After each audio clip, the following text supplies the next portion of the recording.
Hello, everybody, and welcome to episode 4 of the Council Podcast. Trying to make a recurring thing. We don't have Tassanex or Van Seal with us today, but Ken, Calvin, and I had a great discussion. So I hope you enjoy. Alrighty. Well, thank you again for joining the more than second and less than fifth version of the council. I lost track. I think this is the fourth, but I'm not entirely sure. We have a smaller is better Deficit. group of council members. Yeah, I don't know. Not, of course, we must. Less is more. Less is more, exactly. Quality, not quantity. No, that's Yeah, not true. Ooh. What actually happened was me and Sanjita had a fight to the death with Van Seal and Tassanex to decide whether GRC or TW was better. Mhm. And obviously, we came out on top. You see So who that won, proves it yeah. once and for all. It was actually a well, we can 3-on-1 make lots against Van Seal because he's the only territory war aficionado. Tassanex And then we is threw still Tassanex over right ran after for arena all the funsies. way. Yeah, we spotted him. And still needed Tassanex. some help with his roster. Yeah, but both of those guys send their apologies for not being able to make it this time. They will definitely be back, but life stuff happened. So we have all of us have more opportunity to talk, which is a fun thing. Nice. Bit dangerous. Dangerous but fun, yeah. All the best things are. So I guess we can just get started. What did we learn? I mean, we have sort of three rough topics we'll go over, but I think we'll meander a bit as normal. So what did we learn from, or what did you learn from the past season of GAC in terms of, I don't know, anything? It's a broad question, new characters, meta stuff. Who wants to start? I can start. There's just too much like overly good stuff that like if it's in your hands, it's gonna be most of the time it's gonna be better than what it is on D's, so it's hard to stop anybody with anything. I lost 3 times this season. 2 of them were pretty close, and one was like the only like showstopper defense that I had. It was Riva, Grand Inquisitor in 7th, but then adding Malicos and Slicker. And it was in the back wall. Apparently, Java's the best counter to it and like manhandles it, but they drew out my Java with a Leia on the front wall, and I threw both my Leia and JMK at it, and they just got trashed. I think Afra has a shot, but I didn't look it up. I just figured I was like, okay, well Leia can beat anything. But other than that, it was just like shootout after shootout. Like I was just going for like swinging for the fences. I got I don't know 1860 something one time. I lost with the 1856. It's just like I do think an expansion of the board or some other slight rework. Well, unless with Datacron set 13 it's different, but like how it was just like you need to go offense. Like I climbed higher than I ever had before. I was like within the top 25, aside from all those like interlopers from the lower divisions where they're like 2 or 4 million GP. So you gotta like account for that. But yeah, it was weird, and I was like, I wasn't even scouting. I was like, all right, well, I'll just go in and see what I can do. Like I just will set like 2 GLs and like bring everything, like mostly everything else. Because Dark Trooper Moff Gideon's amazing for that too. He can handle like any like B or A level team He's mostly. Not like surprisingly good on offense. he's crazy good. And like super high banners too. Like Yeah. I went against a Qui-Gon. I killed Qui-Gon, so they got the full boost. Anakin unloaded his AoE. Killed Death Trooper, but no one else took any damage. I don't really know why that was, but it was insane. Yeah, the thing that really surprised me the most, I was expecting, I mean, I know set 11 and set 12 together makes for a lot of offense, but before the season started, I was expecting like, people with Nubo and Beck and whatever would have a bit of an edge over players without. But I lost twice. I had a pretty good season. This is like the perfect season for me, just offense heavy. Both times I lost were to players with like 1.5 million plus less GP than me, with many characters less.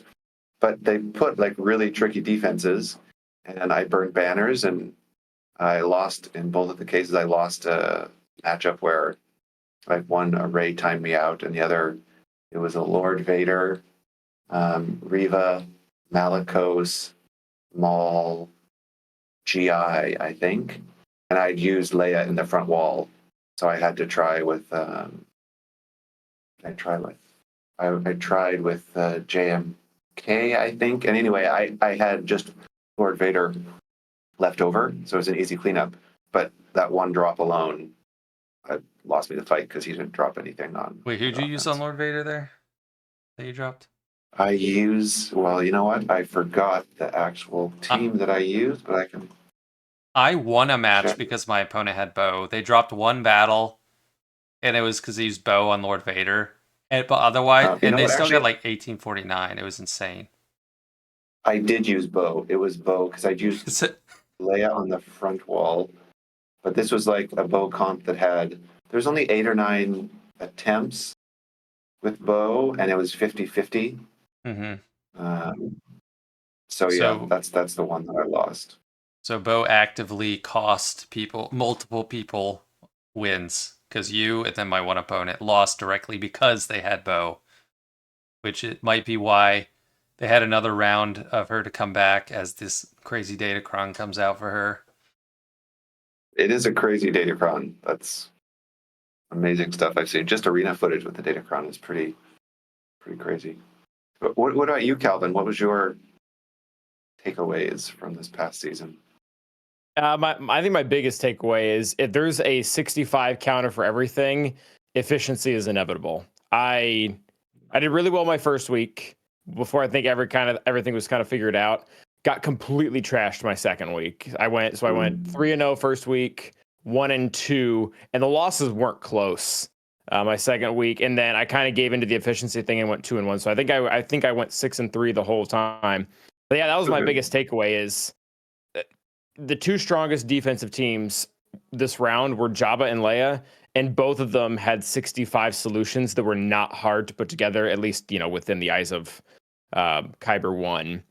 So once I transitioned to that, that was pretty helpful. And I don't know if there were any like specific team comp things that I learned or a specific match that I felt was helpful. I guess contributing a little bit to the Gideon conversation, I found out the very hard way that the new Moff Gideon is trash without the old Moff Gideon. I kept using Gidme, which was great. Like I, beat the Savage Treya thing, beat a Malikos team. But then I would like try to use or the advanced Moff Gideon without the normal one, and my gosh, like Swordy killed him. I went against the Saw team, didn't get a single. Oh yeah, didn't get a single turn versus Saw. Got completely annihilated. What other team just completely manhandled them? It was something also just not impressive. Yes, like Saw, Swordy, and then there was and these are like lower level teams that are also turn meter driven, which should be complete cake for him. But yeah, without getting there to boot, it didn't do super well.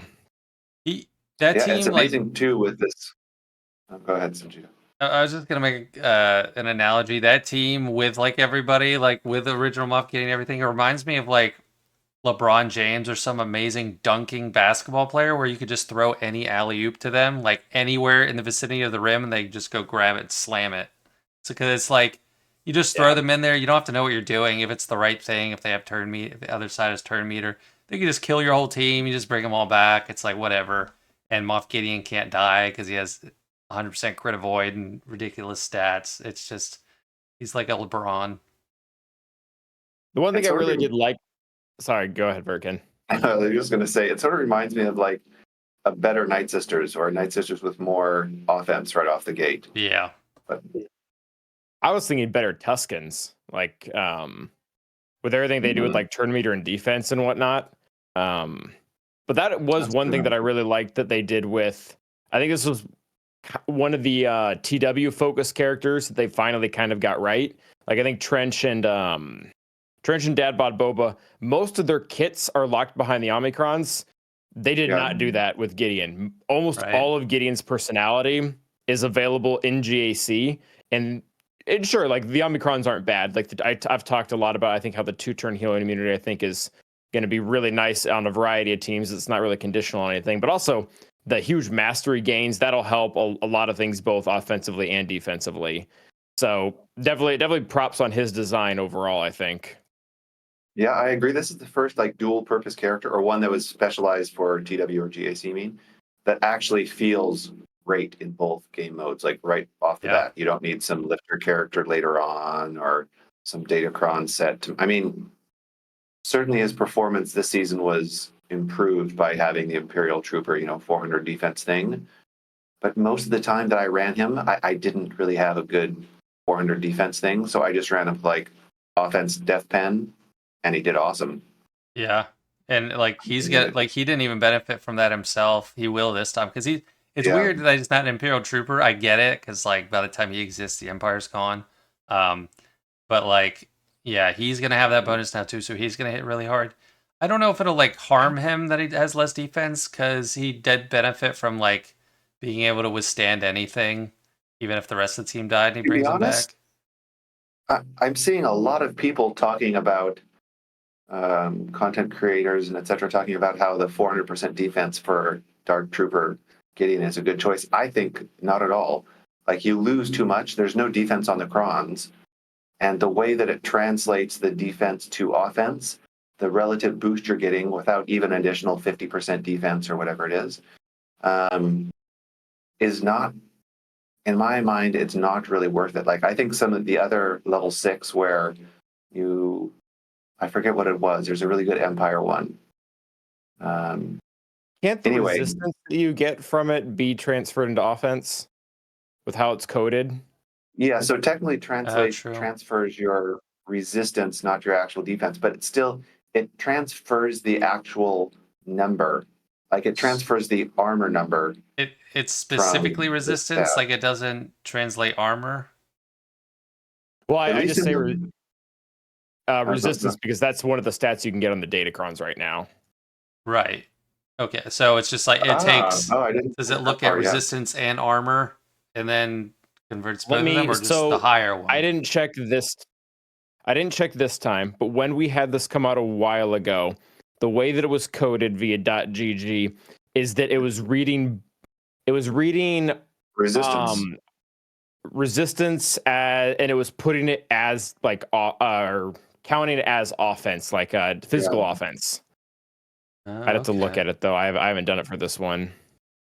Yeah, Interesting to that's a very good know. point actually, because I'm 99% certain it works the same way in this set, where it doesn't actually look at the physical defense stat; it pulls the resistance stat. But when you have a defense stat on your DC, it boosts both of them. Yeah.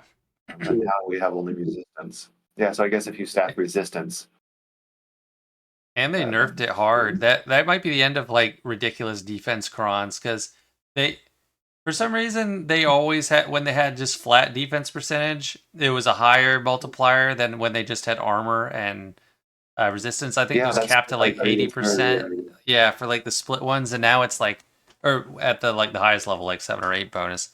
And now it's what like 25, 30. It, like you can get max 100% when that was like a single roll of defense before.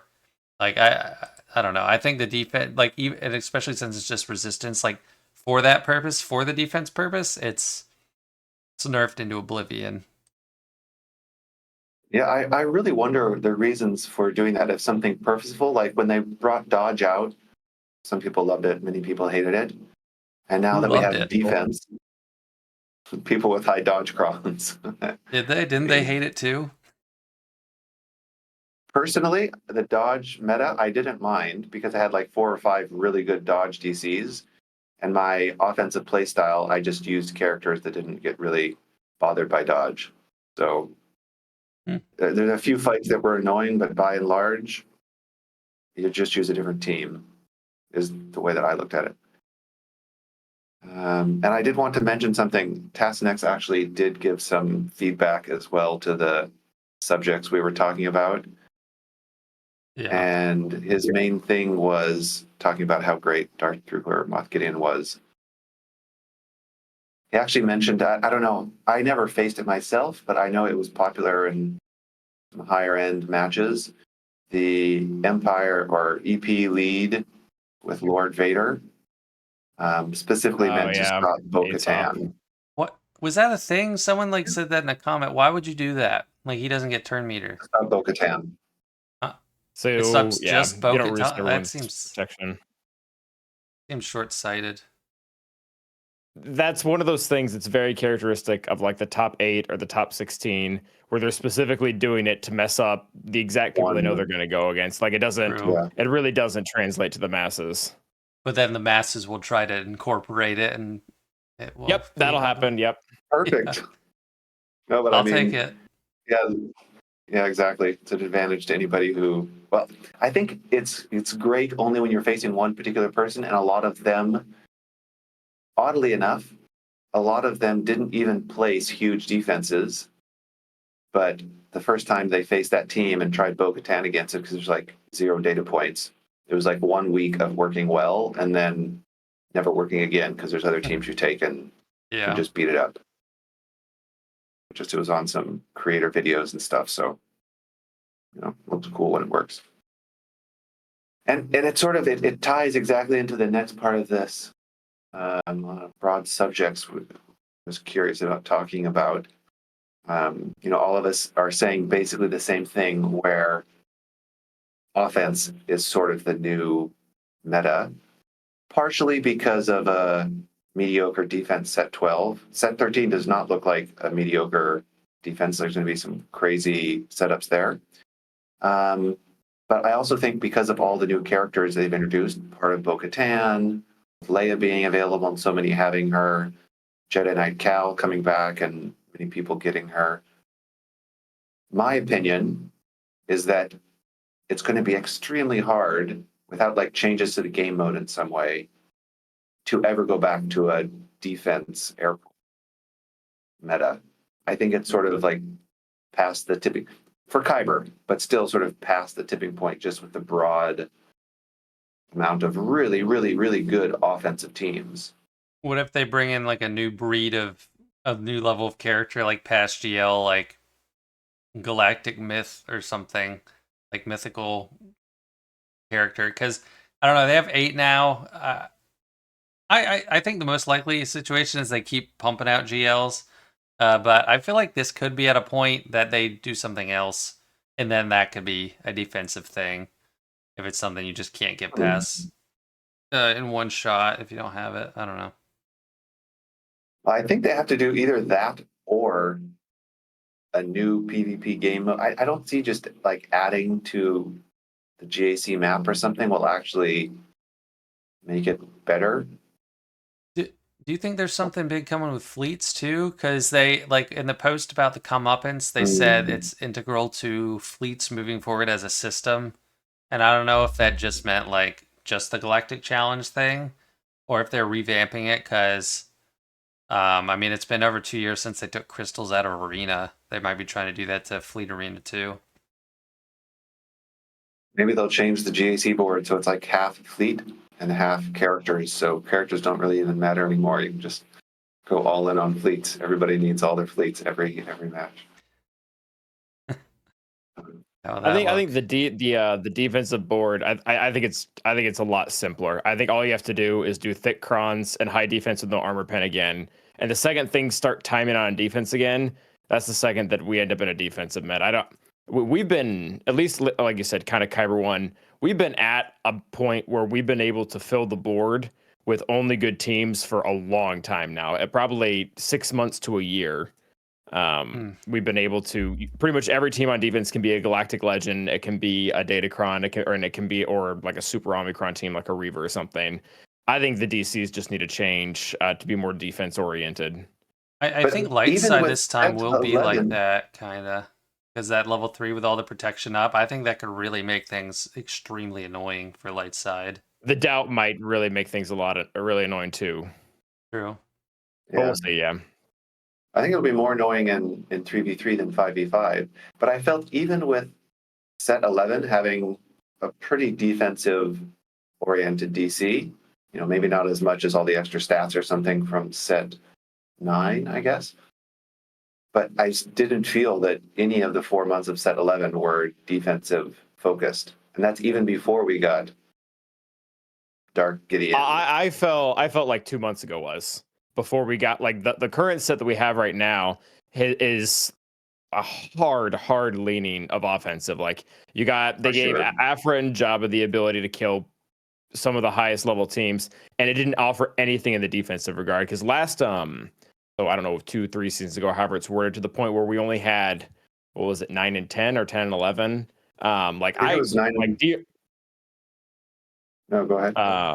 10 and 11, whatever it was, like that stuff was holding left and right. There were times when I couldn't full clear the board, or when efficiency message would go like 100 points under. But I understand what you're saying. I think that's when we had like the bulk cron of 8, or the Jedi one. It was 10 was Jedi, right? And then 11 was the one we just lost. 10 was Jedi. Yeah. Yep. I got Jedi Cal then, and I mean, it was relatively, not a ton of people had him. It was from the season before Set 10 came out, I think. Yeah. But I felt even then, even with 10 and 11, it was still very offensive focused. I agree there was a number of holds, but in my mind, that's where things sort of started shifting. And then as soon as we got Gideon and the Bo-Katan Rex, like, I guess they're not hugely impactful, but Beck is really, really quite good. Makes the offensive Qui-Gon Jinn and GAC reasonably decent. That might be another one that didn't get as much limelight, because I made like the comparisons of like Leia and Jabba. Beck, I feel like Beck also, he had a ton of viability to the Qui-Gon team finally on defense again, and Dark Trooper Moff Gideon just completely wipes it. Yeah, Even that's true. It's like a 92. Like, I think Sanjita already mentioned it, but it's like a 92% counter or something like that, which is I know, kind of happy, kind of sad at the same time. Yeah, I think week 1 I like overkilled it with the GL because I was worried about Keller and Beck, and then week 2 I'd look it up. I was like, oh, Dark Trooper Moff Gideon just dunks on this, so super nice. But you think just having a stronger DTs will shift the meta back to defense? You don't think that we are stuck in this place with too many teams? I mean, I agree, like, I think partially we in will need the principle stronger with defense. Calvin. And then you also have to remove things like the Africron. Like the Africron is the pinnacle of strong defense or strong offense, absolute awful defense. Like someone put it, the very first round it was out, they put it on defense. I used Huck's lead with leftover first order. You kill Afra before she moves, she gets no bonus turns. And then you take it on offense, and you're out there killing Jabba with his massive datacron that, you know, almost no other galactic legend can touch. Yeah, that is true. I think it's both. You need a more defensive heavy meta, but also you need to remove some of these really heavy offensive outliers, which is I'm okay with the flow personally. I think I'd probably do better in the defensive meta, but I'm okay with it flowing back and forth.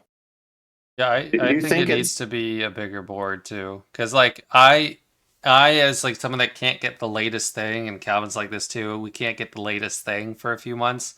It benefits me that like I don't have to dip deeper into my roster. If we have to dip really deep, and like the biggest opponents, they have that third, fourth, fifth act. Like they have high R7, R8 backup teams, and then like if there's more of those, it's gonna be a war of attrition, and I'm gonna lose if there's too many, because it's like I can't do all of them, because I don't have. There's plenty of teams I skipped. Like I have skipped Wookiees now. I have skipped Ewoks now. I'm just now getting Saw kind of up and running optimally, and I even got K2SO to have an extra tank, or like Relic to put with Radis. But like, yeah, that extra depth makes it harder to actually clear, even if it's not like a showstopper. You can't get past this team. The war of attrition part does make it tougher. I think that is kind of what they're doing with Datacrons, though, because like I would never ever work on Saw in a normal world. Like you said, he's 100% of my favorites right now, because this new Datacron set is going to give not only him, but the characters under him a lot of life. And I'll do that. Like my roster's in a position where I'll do that every single time. I geared up specifically IPD because Afra was coming around. I finally relicked Tusken Shaman because the Tuskens were getting a cron. So I guess the lower level teams, even like Ewoks, don't necessarily have to be good. They just have to be good for 4 months, and I'll still gear them up. Yeah, but I mean, like Yeah. Or they be put at a don't disadvantage have if I to. don't. They don't have to come into play. Like there, every match, there's like 5 or 6 teams that used to be really good that don't have to come into play. If you had like, I don't know, 3 more teams or something on defense, it's like, okay, not only do I have to get past that many defenses, I have to set some too, so it drains more. So like it does matter those last teams, that last tier of teams.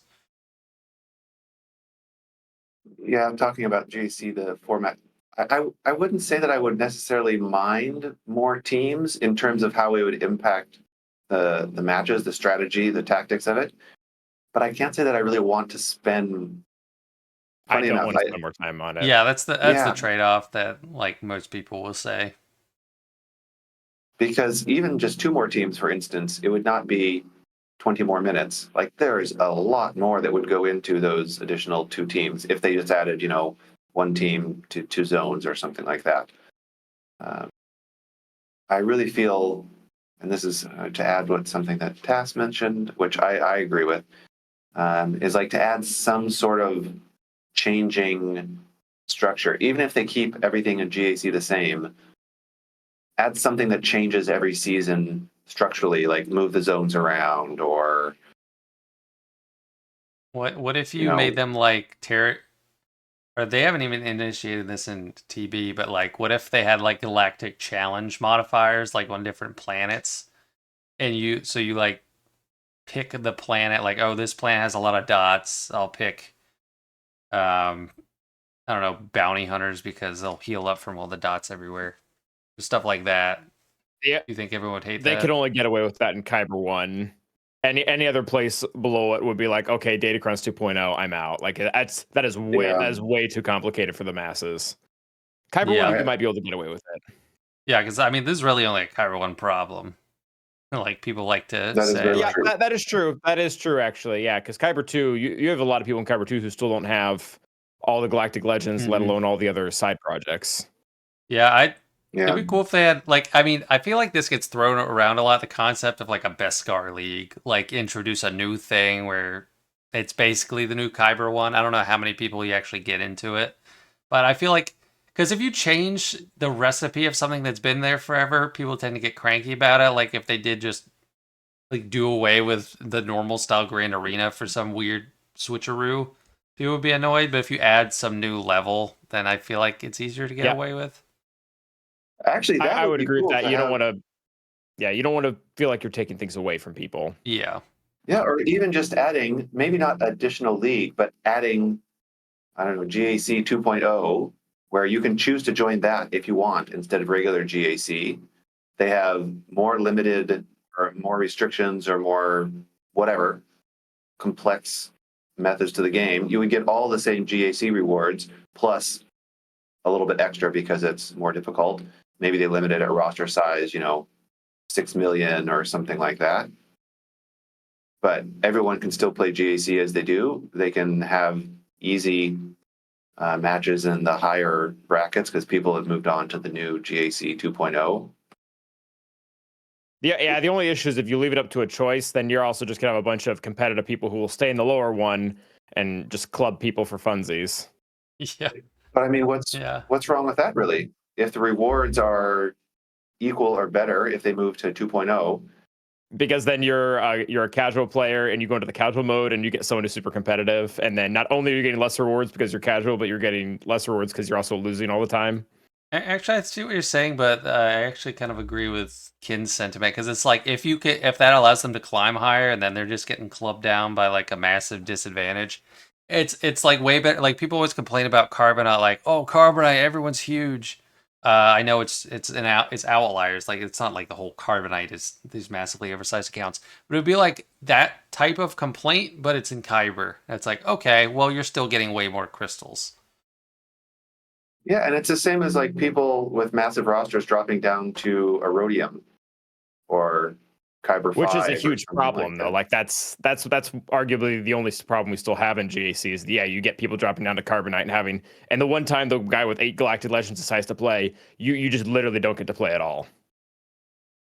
But I I'll understand that it's take very I'll take frustrating that for trade people. off.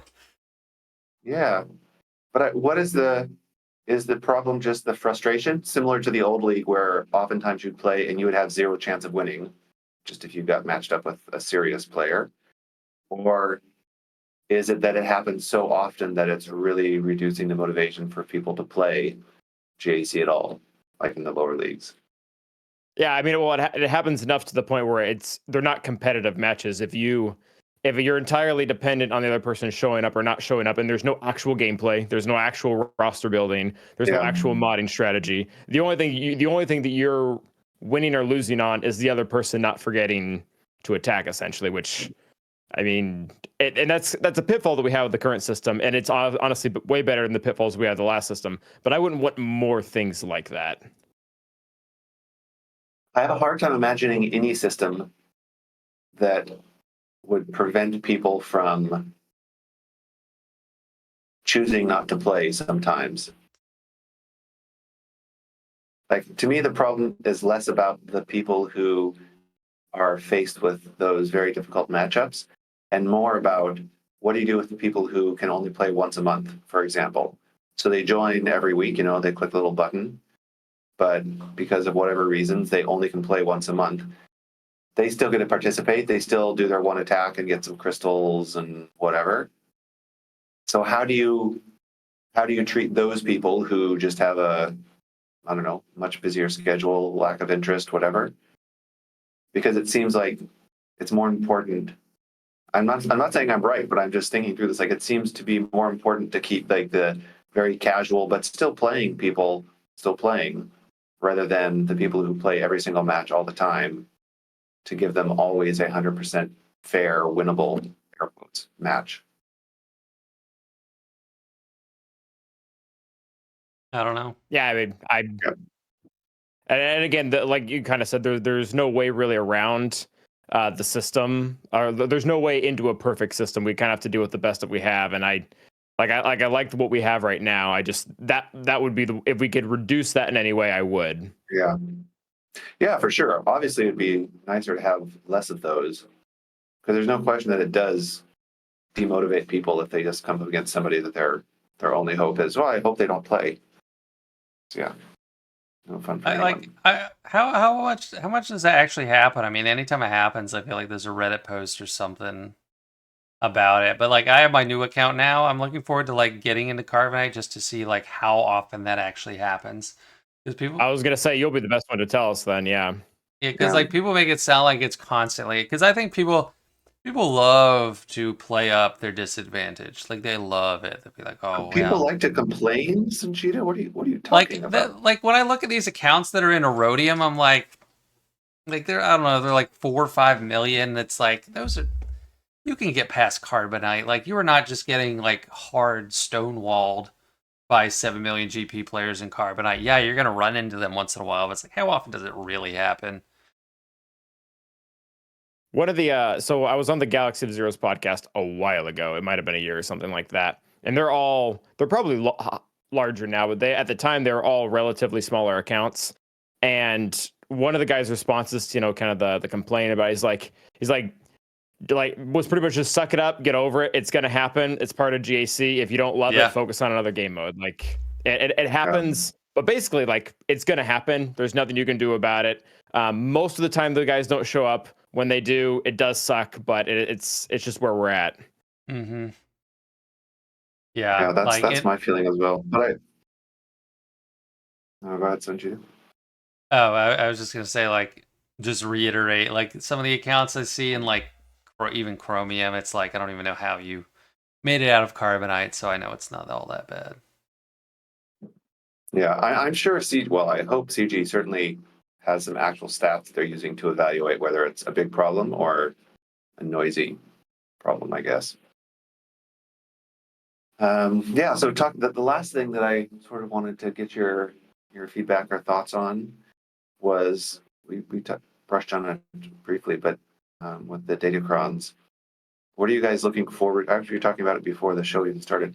What are you guys looking forward to, or trying to get, or thoughts on in general? Set 13, because it seems like the most OP, well, the most drive towards getting people level 9s that we've seen in a long time. I tend to agree. There's a good amount of good R9s. I think there's strength all around. Like when I do my Datacron reviews, I'll like recommend at the end what you should be using your rerolls on, if it's stats, level 3, 6, or 9. And everything you should be rerolling. Like not like you can't reroll everything, but like there's at least something on every level that is very desirable. The specialized level 3s for dark side and light side, like the protection up, I think Yeah, is gonna be a killer. Like it's gonna be close to the thick crons, like the plus 75% defense offense, because it happens even in 3v3. It's like plus 150% health. I mean, you can wait it out yeah, a couple turns, but that's insane. Doubt's going to be really annoying, like given the right context, the debuff thing. Like there are legit strong options at level 3. Level 6, there's plenty as well. I love Empire. Like, how many teams, like amazing teams that every Kyber 1 player uses every round are Empire? 5, 6? Like, there's a for ton. sure. So that's crazy. And that's the only dark side alignment, which is really friendly for re-rolling. Like, so if you just roll a Oh, dark that's side good. Quran, get to level 6, and then you re-roll, there's only 5 possibilities. It's not 10. Because, like, with like set 12, I'd try to re-roll until I got a scoundrel thing, and then take it up to level 9, and then re-roll the 6 to get the one I want. But if you're trying to get a Yeah, specific Empire one, you just re-roll for that. Obviously, that doesn't apply to light side, but even the Mandalorians and the what is it, Rebel Fighters? Rebel Fighters are very broad. Like, I mean, not all rebels are very Rebel huge Fighters. faction. They're huge. Yeah, their impacts are everywhere. I mean, like Drogon's Rebel Fighter. So they're like Rex is they're like 3 teams. so like Rex is 3 a or Rebel 4 fighter maybe. in Phoenix. Drogon's a Rebel fighter in Leia, and Leia can have other Rebel fighters. Radis has mostly Rebel fighters, and then Saw, and then if you want to, Mon Mothma. Yeah. Like, there's a lot. Mon Mothma is Um, going to come back, I think. Like, as you might. And like I even mean, for just as like a lead, yeah. Mandalorians, like there's not a ton of Mandalorian teams, but there's widespread impact. Like, bam, you put them on scoundrel teams, and that's going to be really helpful. Even if like, because if you don't have Bo, he's not going to be used in a Mandalorian team. And then like even OG Mando, like it's a nice little bump. I don't know if he'll actually be using his level 9, but it's very widespread. And I think that like if it's coded the way I read it, that extra damage from Mandalorians seems like it's going to just be insane with Maul, like Huge. where Yeah. you gain 2% offense. If the person you're targeting took damage last turn, then every time you hit it, you get 2% Oh, offense. Because it's like if you assist and then we've seen that one before. Yes, I don't it think was we back in, I think, 6. It was there as the Canderous same had it, thing. yeah, and it was good. Canderous had it.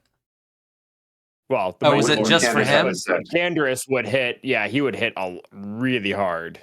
No, Yeah, it like was for the Mandalorians. We had the Yeah, exact yeah, same. I'm gonna have to look that up. I don't know.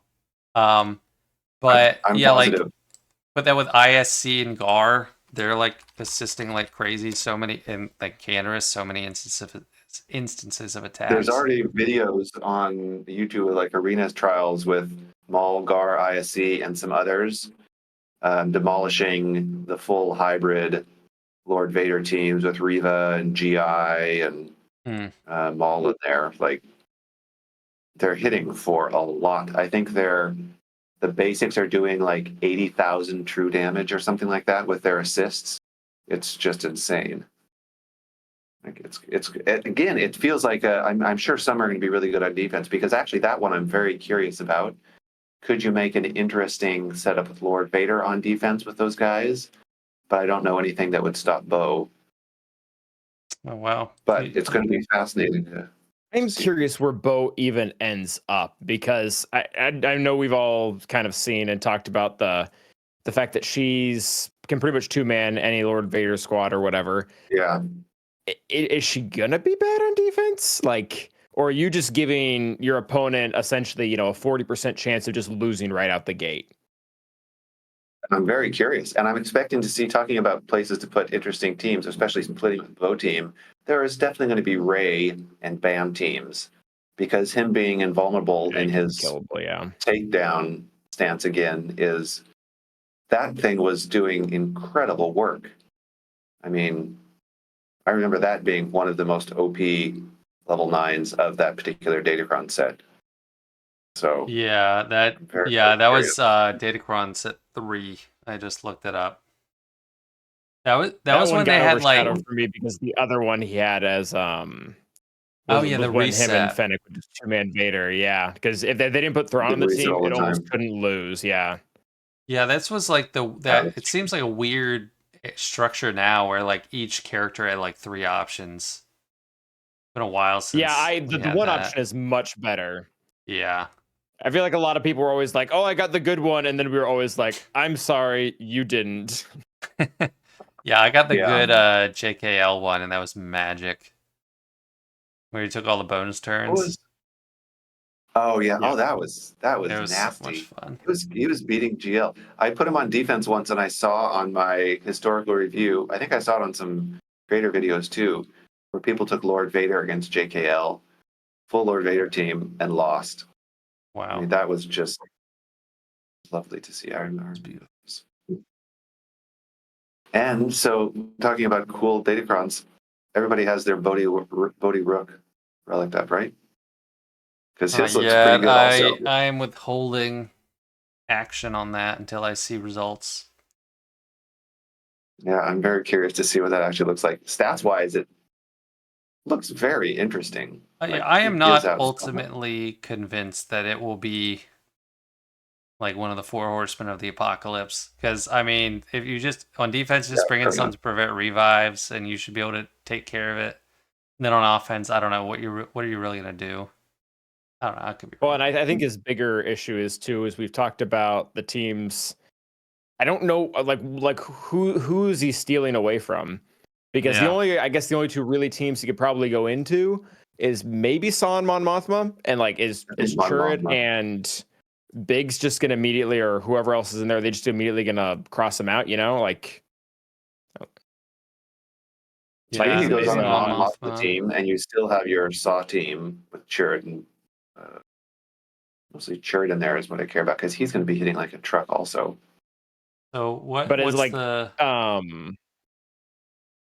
the Biggs is probably who you. Well, I guess maybe for 3v3, but you'd want Biggs for 5v5 on Mothma because he gets pretty much unlimited turn meter. yeah, his loot Yeah, is that's fair crazy. have. Because then Well, that's the you're gonna have problem. Churret probably in the Saw team, Yeah, Jin maybe under the Adred team. So basically, I'm getting at is it's not just that Bodhi Rook has to be good; he has to be it has to be better better than. Fair than enough. all of these. Yeah. Yeah, that part is Yeah. interesting. So I guess maybe it's more of a 3v3 thing rather than anything else. When you can split up into so many little teams. Do you Okay, think we definitely have Lando to expand has? the board then 5v5. Do you think Lando's is gonna have any application? It's I just think the he had one of wedge the one, but throwaway ones, Lando. right? Hmm? Yeah, he's the throwaway. Wedge was good because it was defense down and his damage was a little better. I don't No. see Lando's again. It doesn't have to just be good. It has to be better than Churits or Biggs or whoever. I even Yeah. forget what his was. He was assist and do more damage. Yeah, Okay. Biggs. it's like when Cad Bane would get offense per relic amplifier. Like it sounds cool, but I mean Cad Bane just goes from doing 3k damage to Yeah. 8k damage. You're not getting Yeah. anything good. Yeah, that's true. Well, I guess it's going to be an interesting 3v3 season then. That's mostly, honestly, when I was looking at the Datacron the first time, that's how I was evaluating it. Because that's when, I don't know, people with certain sets, you're not going to have everybody with all of the Datacron. Well, the vast majority of people will not have everybody with all of the level 9s and everything like that. So it's going to be, I think, more interesting to fight people with a level 9 of a certain, like a good level 9 that you haven't faced before or don't have or something like that. And Which that's one thing that I do enjoy. what have you rolled so far, kid, that you like that you've already taken I care don't of? know. I haven't re-rolled anything. I'm just rolling as I've got them. Let me look at my data. I got the I've Chirrut got one them. already, and I have the or that's the only level 9 I have, and it has that like the best level 3 on it, so I'm happy about that. I didn't get the level 6 I wanted. It's the turn meter gain one. But like I don't know, maybe that could work well too. Because the one I want is when they lose heal over time, they gain heal over time. But Yeah, that's a good one. I didn't get any rebel fight. Actually, no, I have Bodhi Rook, but I don't know what the level 6s are. I don't think it's no good level 6, just the Bodhi Rook level 9. The very first data card I got to level 9 with no rerolls or anything was Dark Trooper Moff Gideon. oh, And it's the good level 3. I mean, it was a good data card, good level 3. And then I like it as a level 6. It's the when an Empire loses, it's the Empire specific one. When an Empire loses turn meter, they gain protection up. And when an ally loses protection, they gain 10% turn meter, which I think is like helps get the train rolling. But I have no other. I do have IPD. No other good ones. nice. So yeah, I'm very curious to see. Right now, I just got to phase 4, zone 4, whatever in Conquest. Sector 4. Sector 4, yeah. So now I'm farming those, but I like rolled through Sector 4. It was like the easiest one day. Like I hit like all the feats in just one run through, which I always love when that happens because usually I'm like having to hit the Datacron node. But there was exactly this is why I don't do like conquest guide videos anymore because it's like I have an embarrassment of riches to go to conquest. Like, and I can just be like, you're not. guys, it's like use this. It's like okay, well I have this, but most people don't. But there's like exactly Bounty enough. Hunter feet use Jabba, Days feet use Lord Vader. Like, come on, Yeah, scrubs, just use Lord get Vader, with it. guys. Yeah.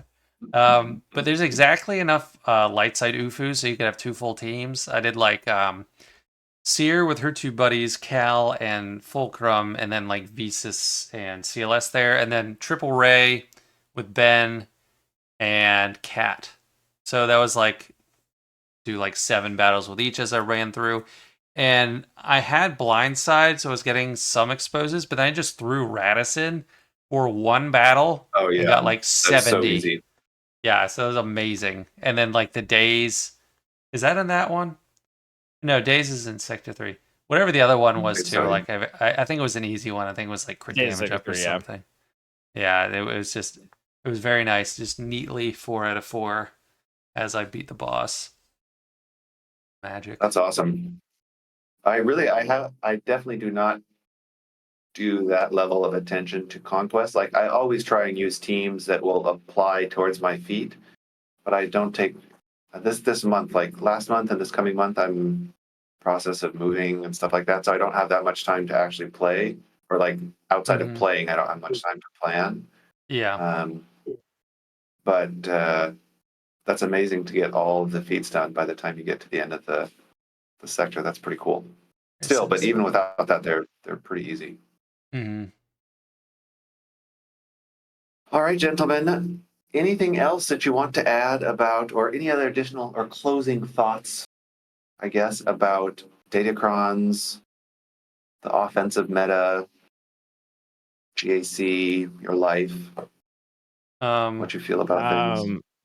I would just say you're gonna want to, if you're really dedicated to getting as high as you can, you're gonna want a lot of crons from this set, which is there's gonna be a very large contrast to the last one. Like there were a few key ones you needed from the last set. This is gonna be, I think, semi-similar to the thick cron, where it's really just gonna be able to be nice to throw the level 3 doubt or the protection up. Or even like one of the level 6s that it's very much to Sanjita's point, like they have some more overlap with all these other teams. So I would, if you can, don't be as lax this round as you were last round. Yeah. 100%. I can only see like 2 or 3 teams that would ever use set 12 versus set 13. I mean, Afra, Jabba, Tuskens. all those. Yeah, Tuskens, I guess. That's basically it. Besides, everybody's going to be using their Jawas everywhere, I think I saw Zareth did a video on like the recommended comps, and I saw on his like preferred set 12 side, he speculated CLS might still want it for the cooldown reduction, which I could see. And bounty hunters I could see as well. Or like if you need a revive prevention too. It could happen. Like That's some true, of those actually. I have to scoundrels. say, especially in threes, I think set 12, reset your cooldowns are going to be awesome for, the 2 or 3 bounty hunter teams Hmm. that you may end up running. Because you can guarantee your contract really quick and make some fights a lot easier. That's a good point. Yeah. My closing thought, I'm looking forward to this set. Like I always like Datacrons. It's just like I think it's really fresh and nice. I enjoy hunting them, and I do like the cyclical nature of it. And some I'm just so disappointed in. Like set 12 was such a big disappointment. It just screamed boring. But set 13 looks just a lot of fun, and there's so many things I can try to get, so I don't have to try to force one thing or another. I'll just keep rolling a bunch and see what I got and tweak what little I can on them. So I think it's a great set. It's pretty fun, and if you don't have a lot of datacrons yet, like you help yourself help set yourself up for the later sets by building up a little bit of a datacrons. Like even just like 7 level 9s or level 8s, and you're gonna have a bunch of extra data cache for the next round to work with. So it's kind of like a rolling stone. If you're like a middle of the road account, like just I don't know, there's a good set to start building up a rolling stone for future sets, I guess. Well said. Well said. I definitely agree with both of you, especially Calvin. I can't imagine. There's very few teams where I'm not going to want a set 13 because the level 3 and level 6. It's the first set in a while where they've had a good level 3 and level 6 for a ton of teams, which is pretty nice. Yeah, So with 12 that, is like the redheaded stepchild. yeah, I still like 12 because it was so easy to get a good DC and then you can just forget about it. Hmm. But yeah, that was fun for sure. So to finish it out, let's start with you, Sanjita. Where can people find you if they're looking for something or looking for something more about you? Pretty much just YouTube. I mean, I also have a Discord server. You can find the link in any of my recent videos. But yeah, just SONGETA on YouTube. A lot of people will just be watching this on there already. But yeah, I don't really stream on Twitch or any other stuff, so just YouTube. Cool. Thank you very much. Calvin, how about you? Yep, you can find all of my YouTube content on YouTube under Calvin Awesome. And then I do my GAC streams on Twitch as well. I've actually started doing them on YouTube too, so you kind of get to take your pick there. 6 p.m. Eastern Standard Time, Sunday, Wednesday, and Friday for that. And yeah, just a lot of videos coming out too. Cool. Thank you very much. And as for me, you can find stuff mostly on my Discord. I'm taking a break for a couple of months while I move and change jobs and everything, so a little bit less active. But also go to grandarenascience.com. Lots of counters there. Still plenty being added while I haven't been paying that much attention because of the awesome community submitting them. And so with that, thank you very much for another episode of the Council. Talk to you guys later. That's it, guys. Thanks so much for watching. Be sure to check out Kin and Calvin on their respective channels as they talked about at the end of the video. I appreciate you guys watching. Don't forget to like this video and go like on their channels if you can as well. All right. Thanks, guys. See ya.